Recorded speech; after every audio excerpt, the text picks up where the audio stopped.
আসসালামু আলাইকুম। আজ আপনাদের জন্য থাকছে তেলের পিঠা বা পোয়া পিঠা।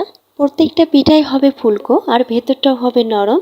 পিঠাগুলো ঠান্ডা হওয়ার পরও একদম নরমে থাকবে আর খেতেও হবে দুর্দান্ত স্বাদের। আশা করছি রেসিপিটা আপনাদের ভালো লাগবে। আর ভালো লাগলে প্লিজ চ্যানেলটিকে সাবস্ক্রাইব করে পাশেই থাকবেন। প্রথমে চুলায় একটি প্যান বসিয়ে দিচ্ছি 1.5 কাপ চিনি। এরপর দিচ্ছি 1.5 কাপ পানি।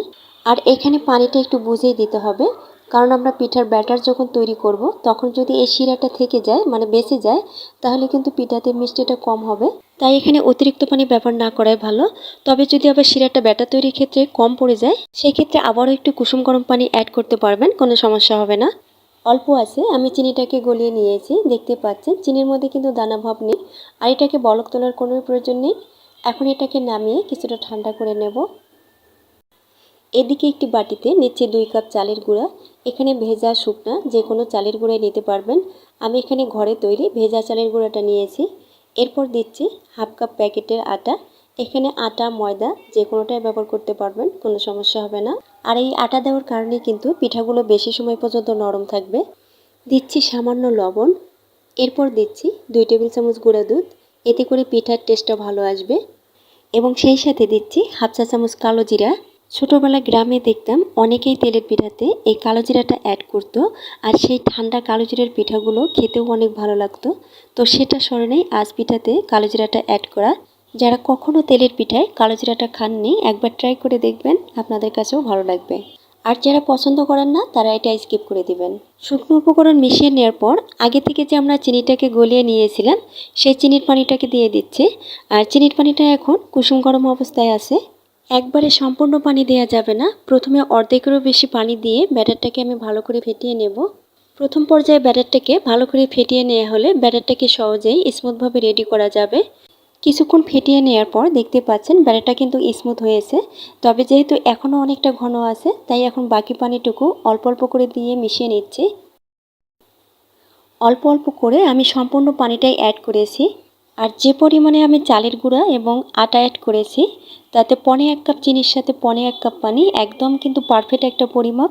তবে আপনারা যদি শুকনা চালের গুঁড়ি নেন সেক্ষেত্রে কিন্তু পানির পরিমাণ বেশি লাগবে। ব্যাটারটা আমার রেডি হয়েছে আর ঘনত্বটা আমি দেখিয়ে দিচ্ছি। এখন এই ব্যাটারটাকে 10 মিনিটের জন্য রেখে দেব। আর 10 মিনিট রেস্টে রাখার পরে কিন্তু ব্যাটারটা আরও কিছুটা ঘন হয়ে আসবে। আর যদি শুকনা গুঁড়ির ব্যাটার হয় সেক্ষেত্রে অবশ্যই কমপক্ষে 20 মিনিটের জন্য রেস্টে রাখতে হবে। 10 মিনিট পর পিঠাগুলোকে ভেজে নিচ্ছি। আর পিঠার ব্যাটার তেলে ছাড়ার আগে অবশ্যই ব্যাটারটাকে ভালো করে ফেটিয়ে নিতে হবে। তেলটাকে হাই হিটে ভালো করে গরম করে নিয়ে এবং চুলার আঁচটাকে মিডিয়াম হাইতে রেখে তারপরে ব্যাটার তেলে ছাড়তে হবে। তেল ভালোভাবে গরম না হলে কিন্তু পিঠা কখনোই ফুলকো হবে না। তাই তেলটাকে অবশ্যই ভালো করে গরম করতে হবে। তবে আবার অতিরিক্ত গরম করা যাবে না, তখন কিন্তু ব্যাটার দেওয়ার সাথে সাথে পিঠাটা লালচে হয়ে যাবে। আমি তেলটাকে ভালোভাবে গরম করে নিয়ে এবং আঁচটাকে মিডিয়াম হাইতে রেখে তারপরে ব্যাটার তেলে দিয়েছি। আর ব্যাটার তেলে ছাড়ার পর কিছুক্ষণ সময় দিতে হবে এটা পুরোপুরি ফুলে ওঠার জন্য। পিঠাটা ফুলে ওঠার পর উপর দিয়ে এভাবে একটু তেল দিতে পারেন। এতে করে পিঠাটা পুরোপুরি ফুলতে সাহায্য করবে এবং সেই সাথে উপরটাও ভাজা হয়ে যাবে। এরপর পিঠাটাকে উল্টিয়ে দুই পাশে কালার করে ভেজে তেল ছেঁকে উঠিয়ে নিতে হবে। আর এরই মধ্যে কিন্তু আমি আপনাদের দুটি পিঠাই ভেজে দেখিয়েছি। এখন আপনাদের আরও একটি পিঠা ভেজে দেখিয়ে দিচ্ছি। একই নিয়মে তেলটাকে হাই হিটে ভালো করে গরম করে নিতে হবে। আর চুলার আঁচটাকে মিডিয়াম হাইতে রেখে তারপরে ব্যাটার দিতে হবে। আর পুরোপুরি ফুলে ওঠার পর পিঠাটাকে উল্টে দিয়ে দুই পাশে কালার করে ভেজে উঠিয়ে নিতে হবে। প্রত্যেকটা পিঠাই অনেক ফুলকো এবং সুন্দর হয়েছে, সেটা দেখেই নিশ্চয়ই আপনারা বুঝতে পারছেন। আর পিঠাগুলো কিন্তু এখন পুরোপুরি ঠান্ডা হয়েছে। একটি পিঠা আপনাদের ভেঙে দেখিয়ে দিচ্ছি, তাহলে বুঝতে পারবেন যেগুলো ঠান্ডা হওয়ার পরেও কিন্তু শক্ত হয়ে যায়নি। দেখেই নিশ্চয়ই বুঝতে পারছেন পিঠাগুলো একদম পারফেক্ট হয়েছে। আরেকটি কথা, আমার চ্যানেলে বেশ কয়েকটি তেলের পিঠার রেসিপি আপলোড করা আছে। সেখানে প্রত্যেকটা ভিডিওতে তেলের পিঠা ফুলকো করার A to Z টিপসও শেয়ার করেছি।